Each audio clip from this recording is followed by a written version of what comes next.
Welcome everyone, Madman bringing another RSL video.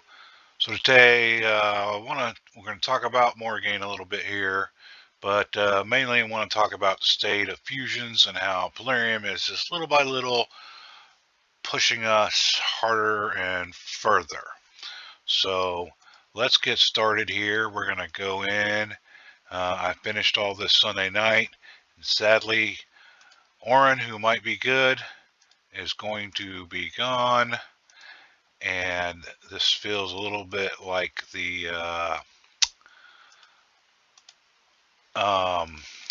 which fusion was it? Sigmund High Shield or High Tower, whatever fusion, where I passed up on Demi, got him, use him, not much anymore, but passed up on Demi.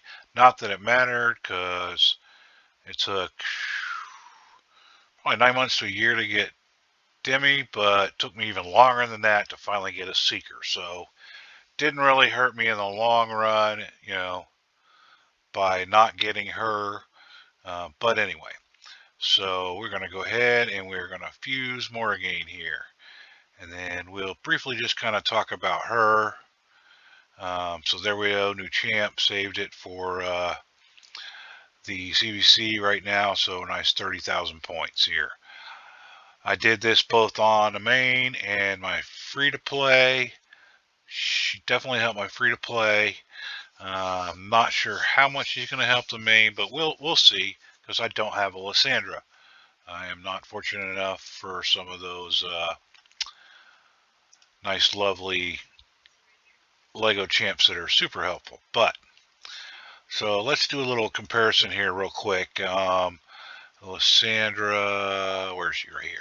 So Lysandra transfers debuffs from this champion to the target, so that is definitely nice. A1 fully defeats target's turn meter on the A2, but places a 30% increased speed buff on all allies and fills the turn meter by 30%, also decreasing the turn meter of all enemies by 30%. So that's the best, right? That's a 60% swing there on turn meter plus the increased speed, all in one skill. She is the best at it. And of course, 24% speed in all battles is not too bad at all. So Lysandra would be a lot better.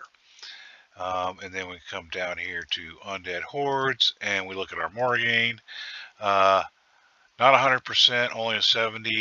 You could bump it up with masteries to 75% decreased speed for 2 turns on the A1, so that can be useful on a few things. 100% chance of stealing buffs from a target enemy. Also, 100% chance of placing True Fear on all enemies for 1 turns, or decrease accuracy for 2 turns if it's a boss. And then her comparable A3, 100% chance of decreasing the turn meters only by 20%, and then filling ally turn meters by 20%, so 40%, so 60% swing, and the same 30% increased speed for 2 turns. She does kind of have this heal production passive. We'll see how helpful it really is, but so. And then 19% speed in all battles, not as good as Lysandra's, which I find that a little bit disheartening considering this fusion and how it plays out, but I'm going to explain that a little while later. Now, 2 others we can compare to, and they're actually epics. We'll go here, and where is our free login champ? Where's my Haikatoon? There she is, right here. So, speed in all battles, 19%. So she got the same aura.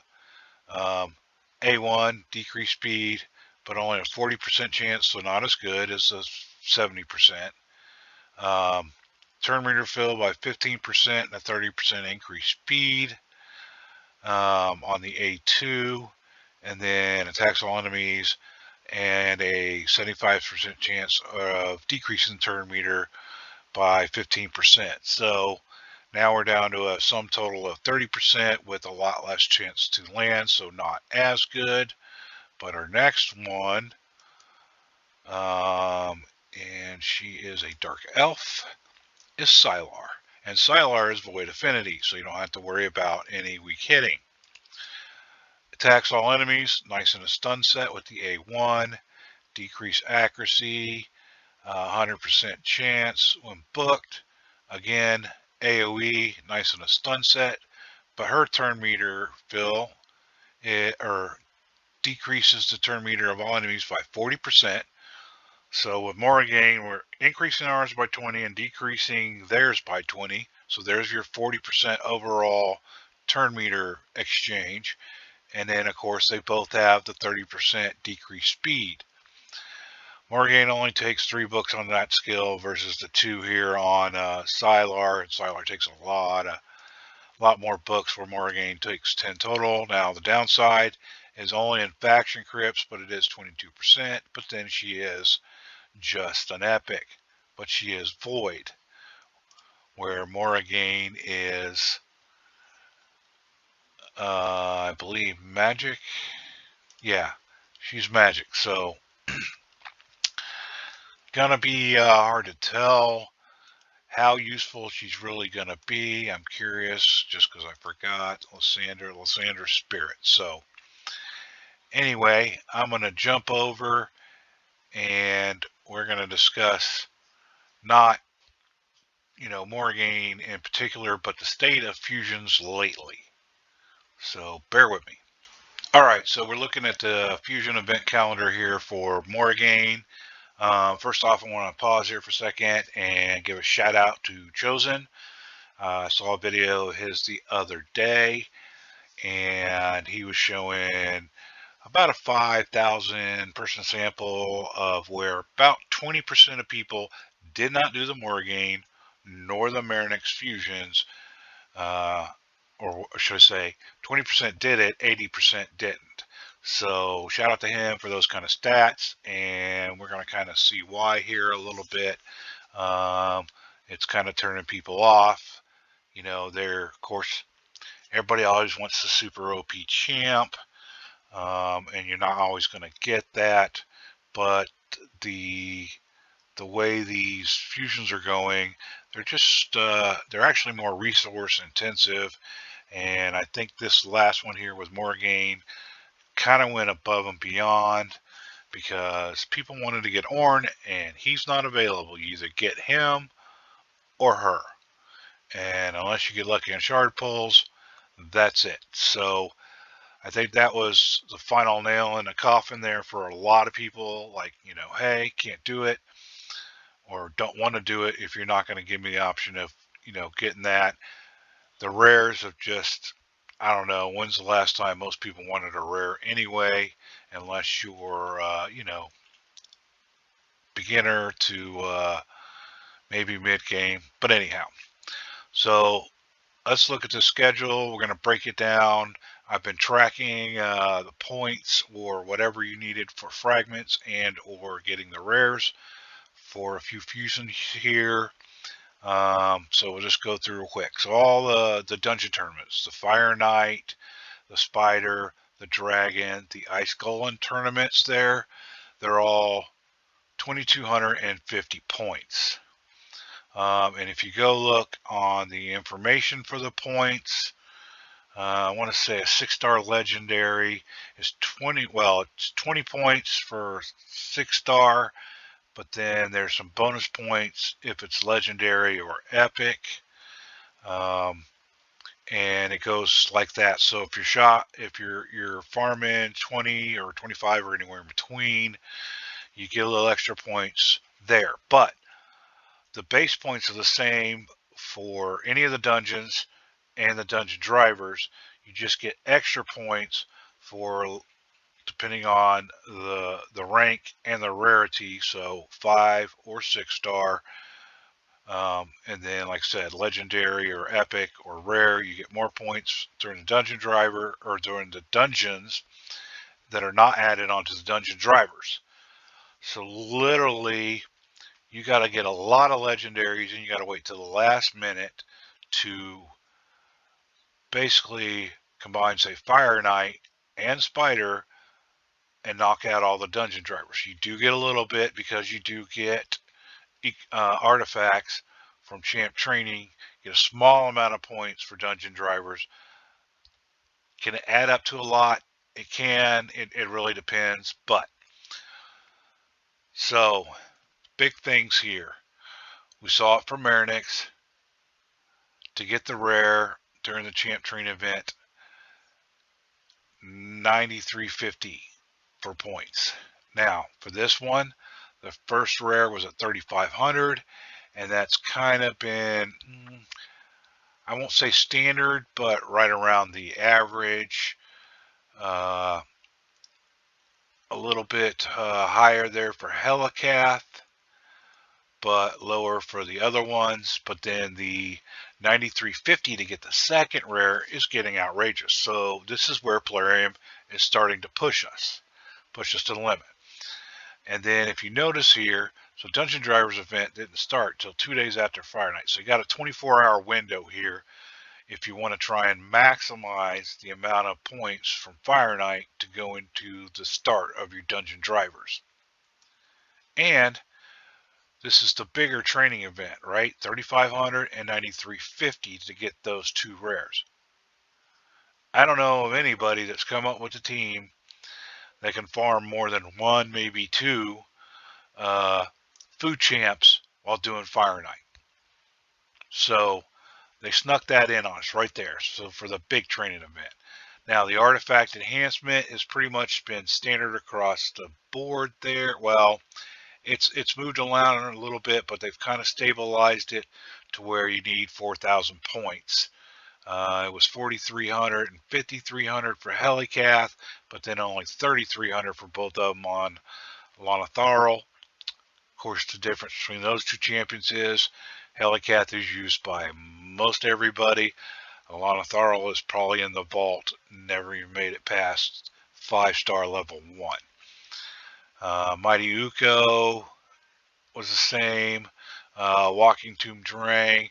It's a little less on the first article enhancement and a little more on the second one, so they're trying to fine tune that down. I can live with 4,000, still a little high, but you know, they're trying to make sure that you use a fair amount of silver there, but it's not an outrageous amount. And then Classic Arena has pretty much been 390 points across the board for I don't know how long. I'd actually have to go back and watch a lot of people's other videos to try and piecemeal what kind of points were required, you know, previous to what I've been tracking. But that's pretty standard point range there for Classic Arena. So anyway, so Fire Night, can't really tie that into champ training. What did I do? Did champ training. Waited till the last day, did Fire Night, other than my 2 dailies. Waited till the last minute for Fire Night so that I get the maximum amount of points of Fire Night 25. That's what I farmed, is 25 for the Dungeon Drivers, and then Spiders to finish off the Dungeon Drivers. Guess what? Still had to go extra for the Dungeon Drivers. Now, the Dungeon Drivers, let's see here. The first Dungeon Drivers, 3750. Marinix was only 2850. Lanatharl was 2850. Helicath was 2850. Now, Mighty Uko, they were testing the waters. It was 3750, but Walking Tomb Daring is 2850. So they've kind of upped that, which really sucks because at the 2850 mark, that's probably where if you farm all the Fire Night, you farm all the Spider, you're going to finish off Dungeon Drivers. Now, if you finished off your champ training before Dungeon Drivers started, you can't use any champ training to fill in that gap, which kind of sucks. So it's almost like you got to, you know, maybe you start off with artifact enhancement and then you start champ training the second day.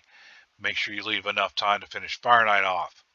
The other sad part too is you make one misstep, you accidentally feed a rare. You better hope you pull one, or you're over. It's done. So especially if you say you got down to here and then, you know, you fed the artifact enhancement while you're doing champ training or something. Oops. And then you didn't pull it during the summon rush. Now you're up a creek, either desperately pulling or you just missed out. So not ideal, The one thing I did notice too in all these events, where previous events, if you came in first or second, you either got, bonus fragments, or I'm not sure, I wasn't paying that much attention if you got a bonus rare for coming in first or second. I don't think so in those type of events, but either way, just, yeah, short of getting lucky with a summoning, you're up a creek if you missed out or you accidentally fed one, which happens from time to time. Now, if you run through all this, you did the champ chase, which, let's see, champ chase was 2,500 points, and that has pretty much been standard across the board, going all the way back to Helicarrier, Walking Tomb Drang. So, not a big deal there for rare and or fragments, but they killed the extra amount there for no, I'm sorry. Summer Rush is where we've been able to get the epic as well. Anyway, so if you did all that, then you're stuck here, right? Like I finished mine early, so Tuesday and Wednesday were a dull day. Nothing to do but my artifacts, which takes 30 minutes tops to slowly roll everything up to get the rare, and then you're stuck the rest of the day just kind of doing some boring grinding and or a pain in the butt gear cleanse. Anyway, so we move on to Thursday morning. Dragon tournament starts. Guess what? Same issue. Now I can do some champ training, and a lot of people can, while farming dragon. But the champ training here, let's see, the second champ training, 5150. They've slowly been moving that up, and it's up and down, so it's a little high, and it looks like they're going to probably stay on the high side for that. They've been teetering back and forth, but again, you got to work on that first because you're trying to save dragon. But on the same token, you can do some champ training while doing dragon, so you're caught in a wash here, but at least you got an extra 24 hours there. But then they put Summon Rush on the back end. So now the only nice thing about the champ training event here with the champ chase is all those food champs you're pulling to level up or whatever are actually counting towards the champ chase. So that's not too bad of a thing there, but still, with the high point total and just the way they have this set up, it's really resource intensive, even though it's not that hard, but it's resource intensive. So Dragon Tournament, same thing. Did the few dailies, and that's all I did until it overlapped with the Dungeon Driver, and then I did some champ training, which actually helped push me to the top rewards there, because I already finished off the champ training. Summon Rush, I got the rare. Sadly, nothing else. Anyway, and then I got as much points as I could from the Dungeon Drivers, and then I tried to finish off with Ice Golem here. Same thing. Both of them combined, and I was still left. I had to do way more Ice Golem than I wanted to get the Dungeon Driver event finished. And then the sad part is, you see, luckily I finished it all Sunday for me. But if you were really stretched on resources or whatever, and you had to wait till the last minute, you're kind of up a creek, because you got 1, 2, 3, 4, 5 potentially, or 6 that you're trying to 6 rares you got to get. Now you got to up them to 4-star level 40. You got to send them. Then you got to finish off fusing potentially 2 more of the Orns. You got to get them up to 40, level them up to 50, 5-star 50, and ascend them, and you got no champ training left. So they're sneaking all those extra little resources out of you. All that energy is getting wasted. Plus, this being a fusion where you've got to come up with all those pots of potions there to ascend them and everything. that's not including in time of that. I'm lucky or fortunate enough that I had all of that already available. But if you don't, that's energy that you're sucking up during a fusion. And that's resources getting wasted there. So this is why I say it's very resource intensive. The points there, a little bit higher than normal on champ training, but I think they're settling in on one of them being that high. I don't like it as high as it is for the second one. On the larger champ training event, this almost break in the middle, it can be kind of nice, get a little break in between. Uh, or, for some of those that like to kind of squeeze it all in, it's boring there, but hey, it is what it is. That can't be a real major gripe. Classic Arena staying the same. The Summon Rush has pretty much been fairly consistent. Now the Epic, it's kind of all over the place. Like the Epic for Baronix, if it was available, was pushed all the way up to 49.25, way too high. Whereas, getting the fragments or whatever, well, actually, Helicath the Epic was 49.25 too, so it looks like they're going to settle in on that. But 3,500 seems to be about the norm for like a second batch of frags for whatever champs when they do the frag events.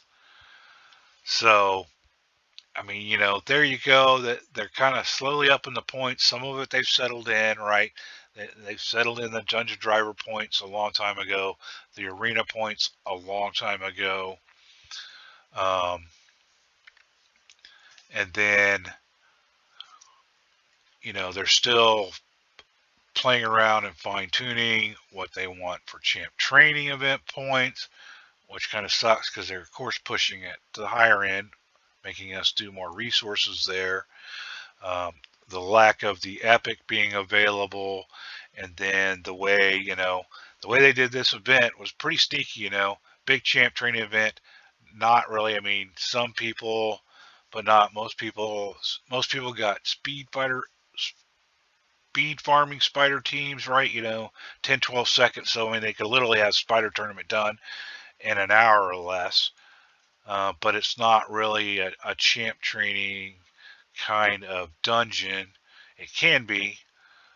So doubling up on that as well with dungeon drivers, you can do it.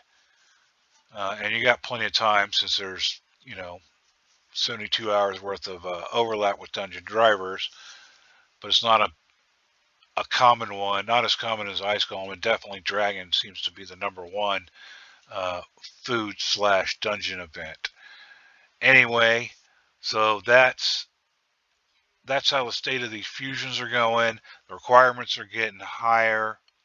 So I'm going to pause here. I'm going to go back to my game screen. I'm going to show you my champs and how many are fusions and what I'm using. So back with you in a minute.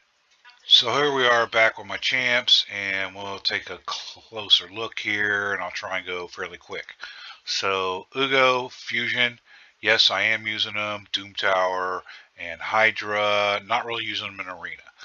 Yoshi was when I first started. I did not get him through Fusion, but I did pull him. I do use him quite a bit in Arena and a lot in Doom Tower. That's slowly dwindling, being replaced by Ugo.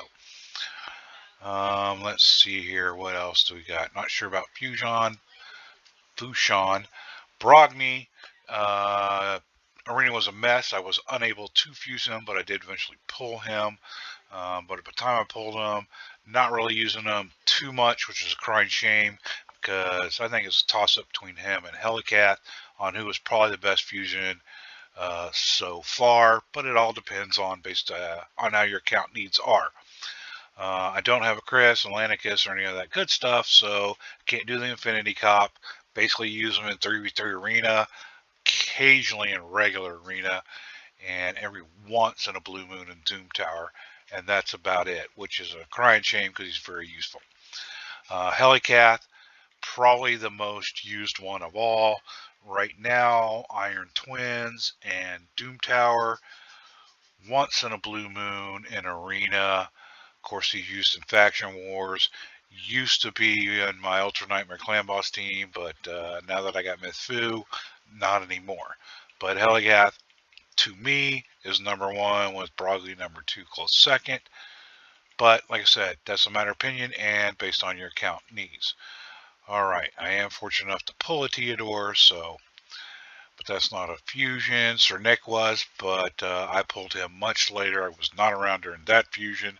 Hardly use him at all. Had him set up for IT, and Plarium put the kibosh on that. Moving along, on the Civil, I did not do that fusion, but pulled those two. I use her in Arena and Hydra, so fair amount. For Soft with a fusion, I did that briefly, ever so briefly. Attempted to use him in Clan Boss, didn't work out as well as I hoped.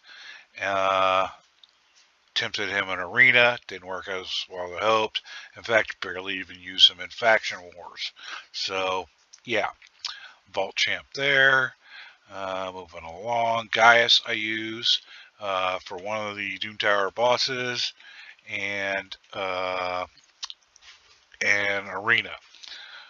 Mainly 3v3, but sometimes Arena as well. Sigmund, I coughed up Demi to get Sigmund. Get the Lego. Figured it easier to pull the Epic. Took forever to pull the Epic. Not that matter because it took even longer to pull the Seeker. So what a pain that was. But anyway, used to use them a fair amount in Doom Tower. Now I use them like on one boss. That's about it. So not used very much. Hardly worth it. Walking Tomb Drang, I use quite a bit in Hydra and even more in Doom Tower. So he's pretty useful there. But Vault's starting to use him a little bit in Hydra, but other than that, I don't even use him in Faction Wars, nor do I use, well, I use Walking Tomb Drang in Faction Wars. Rorik, haven't used at all. Basically wasting my resources, I feel like, so far there. Any other legendaries? Morgaine, we will see. And then let's go look at the vaults. So let's see. Septimus, I don't know, it was a fusion. Still don't use them that much. Had a pretty good solid spider team by the time I got him. Xavier I use a lot, but not a fusion to my knowledge. Don't know if Bad Alcazar was. Tyrant, don't know about. He might have been. Don't use him too much anymore. Draco, Tatura, and Karato, or whatever his name is. Haven't used him at all. Used him fair amount there in Clan Boss at the beginning. Some in Doom Tower.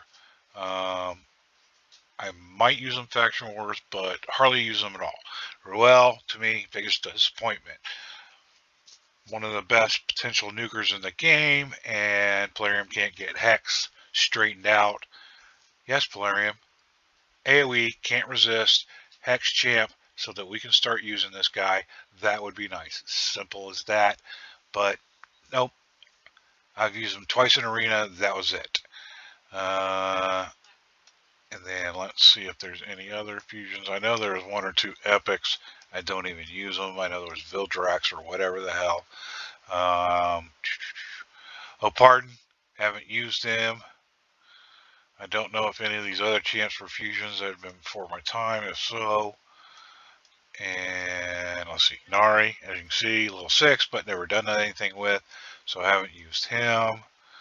Vlad, 50, just because, he sits there and I just put him in the training pit. Gerptuk, I don't know if he's a fusion. Any of those. Another Vival I pulled.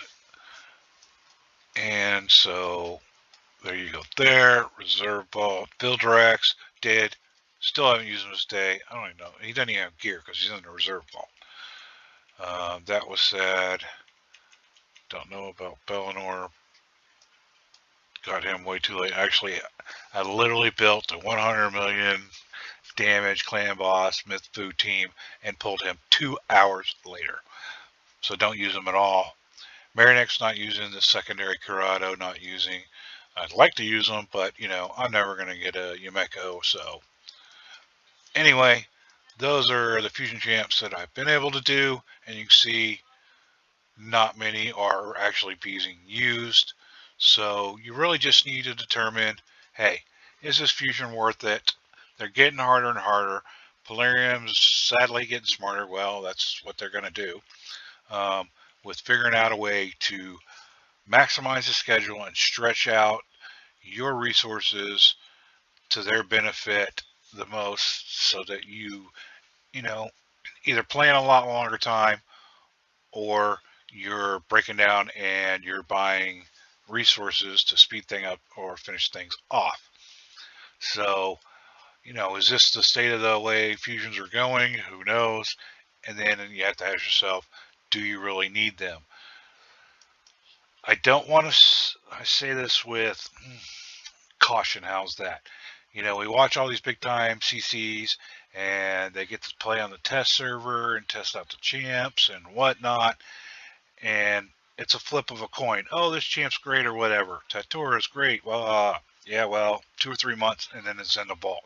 So not very long life there, shelf life. And then, even Brogni, I don't use that much. But Helicath, on the other hand, yeah. Um, Yoshi all the time. Starting to use Uko a lot more.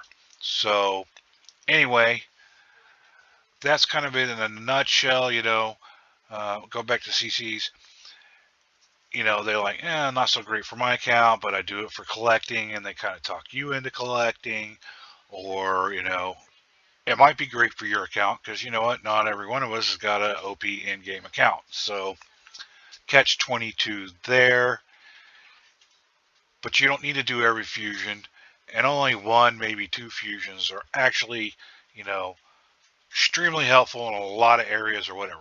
Now there might be one that's super OP, super niche. Like if TO was a fusion, yes, I would highly recommend that. Um, he's just as good as Sissia and Spider. Of course, he can solo Dragon.